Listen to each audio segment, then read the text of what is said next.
Underglow is one of those polarizing mods. Either you love it and think it's cool as shit, or you hate it and think it's a stupid waste of money. As a drifter, I personally think the epitome of drifting is super aggressive driving with a sweet ride. So that not only means you gotta drive hard, you gotta look hard too. What did he say? Meaning you gotta have some style, some swag, some drip.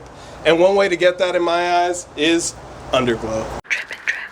Underglow originated in the late 80s, early 90s, and car enthusiasts use neon tubes as their underglow. Technology has increased, and that's when LEDs were introduced. Leads us to today, where some of the best brands in the business are Op7 lights and Type S lights. Which you can find anywhere from $100 to $300 depending on the kit.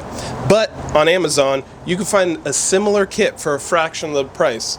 So what makes Op7 and Type S so good? Well, today we're gonna find out.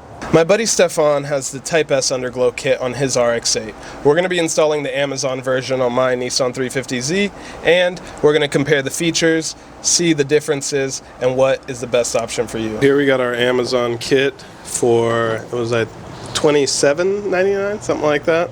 Off the rip, how does it feel compared to yours? The same. Same so far? Yeah. Maybe a little bit thinner. So, this did not come with, oh, it did come with similar. Yeah. Yours were metal? Plastic. Yeah, like those that. are plastic. Yeah. And I like the little remote it comes with. I don't really want to do the app on my phone, but cigarette lighter, and I wonder if you could plug it. It's probably the hard way. First thing we want to do is use some alcohol. We are going to be right on the other side of the pinch weld. I've fed the rear bumper light strip through the wheel well over everything. I'm going to zip it to a couple of those wires and tubes, and then we are going to run it up here. While I'm doing that, Stefan's working on the front side, which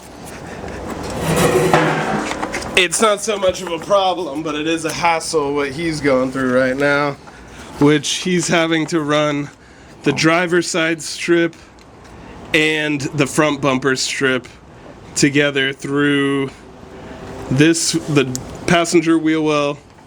We'll put the front strip on the skid plate, and then the driver's side will have to go over the driver wheel well onto the driver's side. We got the front on, we got the passenger on, the rear bumper on, and only one of the wheels zipped up. We still gotta do the front side. Figure out how to move that box from under the car into the engine bay. We got Jazzy working with this. It's my sister's puppers. The underglow is fully installed underneath the car. All the wires are tucked in the wheel wells. And we are now working on the power supply to the battery. It says to hook it up to the fog lights. I don't want to do that, so. Do you even have fog lights? I don't think so. No. We're gonna use these little U-shaped brackets for putting on the terminals on each side. And hopefully it'll be good to go. It will. Alright, let's tighten it up. We got it hooked up to our positive and negative. Oh, we got a light show, baby. So, we're gonna wait till it gets dark and see how they look. All in all, I was super impressed with these cheap lights. The colors look good, the remote was super nice, so I don't have to download the app, which did seem to have a pretty good interface, and it was super easy to install with basically no tools needed.